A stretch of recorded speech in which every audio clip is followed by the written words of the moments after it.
Good morning, everybody. Welcome to Cup of Jonah. Here we are Monday morning. Good morning.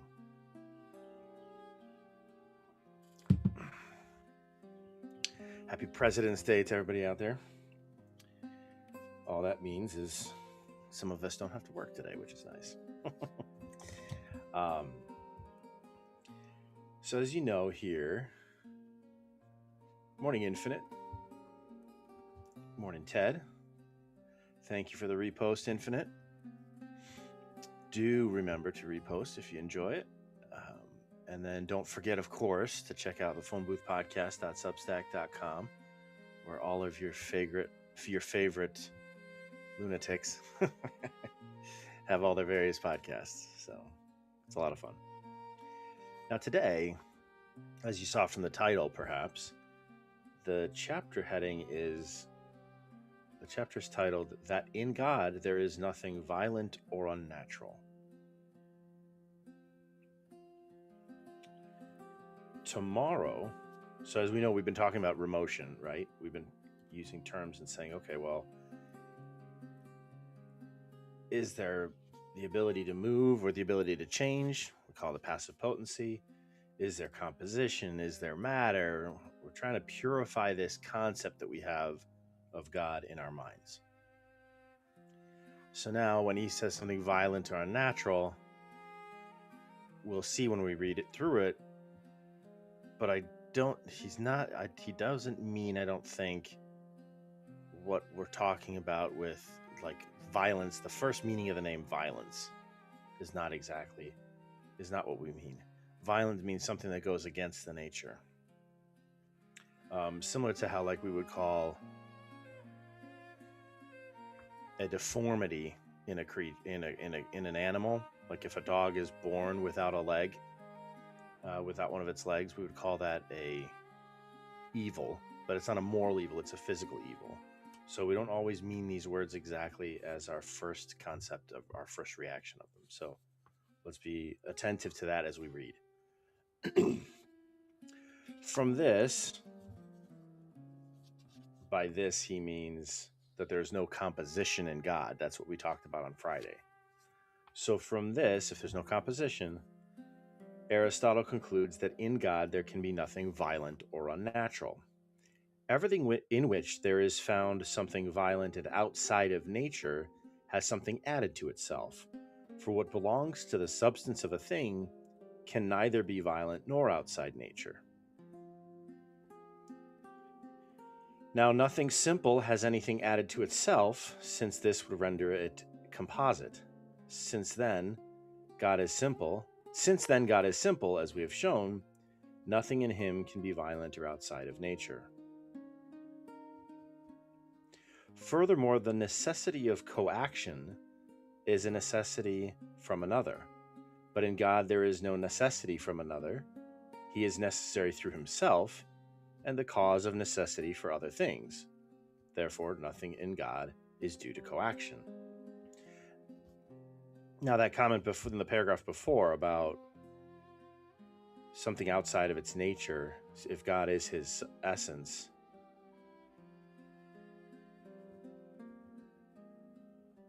since God is simple, as we've shown, nothing is violent or outside of its nature. And what belongs to a substance of a thing can't be against nature.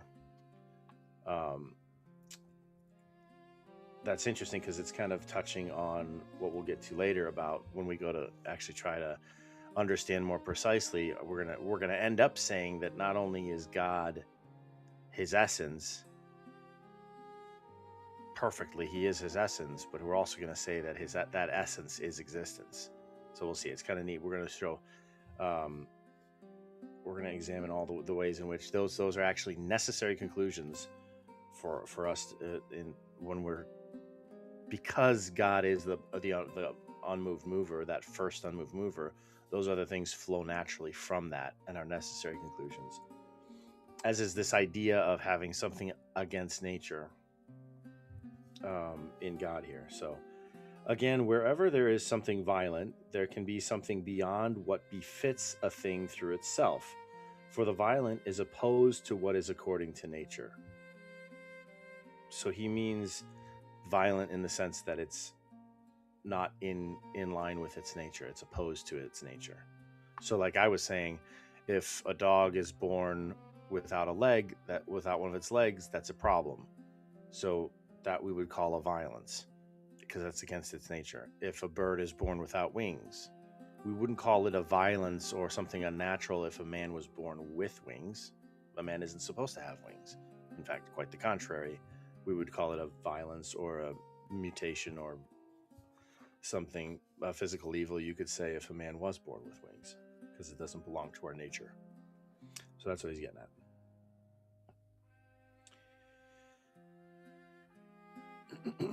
But in God there cannot be anything beyond what befits him according to himself, for God, as we have shown, is of himself the necessary being.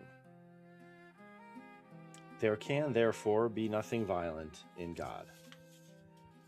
Then too, everything in which there can be something violent or unnatural is by nature able to be moved by another.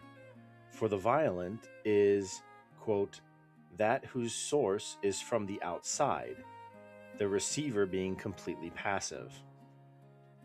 There we have the definition. See, so that's what he means by nature. And that comes from the Nicomachean Ethics, Aristotle's Nicomachean Ethics. Now, as we have shown, God is absolutely immobile. There can therefore be nothing violent or unnatural in him. So let's read that definition of violence again. For the violent is, quote, that whose source is from outside and the receiver is completely passive. So the first meaning in our minds of violent, the first imposition of that word, the logicians use that word, the first imposition, the first thing that we put that word on, that we give that name, that word to, at least today in our modern parlance, is violent of like if you strike another or if you harm another, right?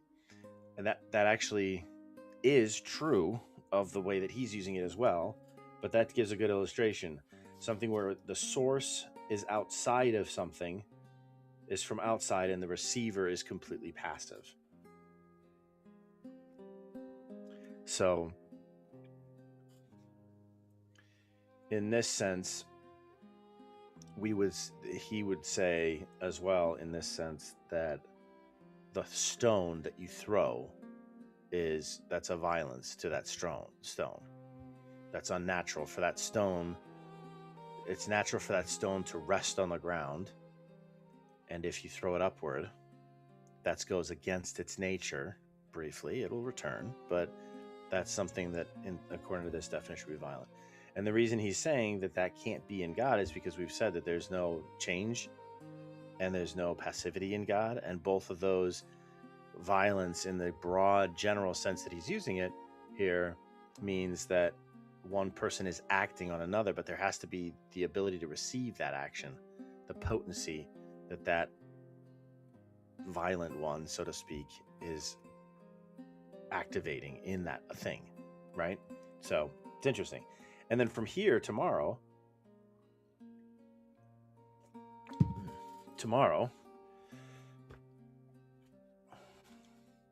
we'll say that God is not a body. But wait, Jonah, didn't we say a couple days ago, this in chapter 17, that there's no matter in God? So why are we now clarifying and circling back, it seems like, and saying that God is not a body? Aren't those saying the same thing? Well, if you remember, in God, that argument, that chapter about matter was about prime matter. Now, all bodies come from prime matter in this sense of, in this Aristotelian thought and way of describing the world. But this idea of prime matter, all bodies come from prime matter, but prime matter is no longer prime matter once it's matter in a thing. Because now it's been kind of determined, so to speak. It's no longer in potential to all things as prime matter is. Now it is actually something somehow. So it's good. It's going to be that's going to be one of the few chapters that we have to break up again, because it's probably 2 or 3 times the length that we can handle in one 10-15 minute reading here. So, but then we get into God being his essence. So this is interesting, though. I want you to imagine in your mind's eye, kind of like a mind map. And we'll walk through this mind map over the next few days. But I want you to imagine first. So men are body and soul. And I might put this together for you guys too. But men are body and soul. So that soul is his essence. But he's body and soul. So that he's form and matter, right? But then that essence is, so that essence is his essence is form and matter. That essence is composite. So if you think of the word essence, underneath it in this tree, you have form and matter as it's a composite essence. So we can actually die, right? The form persists, but we can die because if the matter goes away, right? But that essence, picture next to it on the same level, being. So man's being is not his essence, right? We can cease to be. Or there was a time when we didn't exist. So now you have those two next to each other. So that's when you think of what something is, if its being and its essence are individual, then it has some composition there, right? Now, we had talked about the essence having composition, and now we're talking about the thing itself having composition with its being. So if you were to combine the matter and form in man, and now all you have left is that essence. Let's say if it were not composite but simple, unlike man who has a composite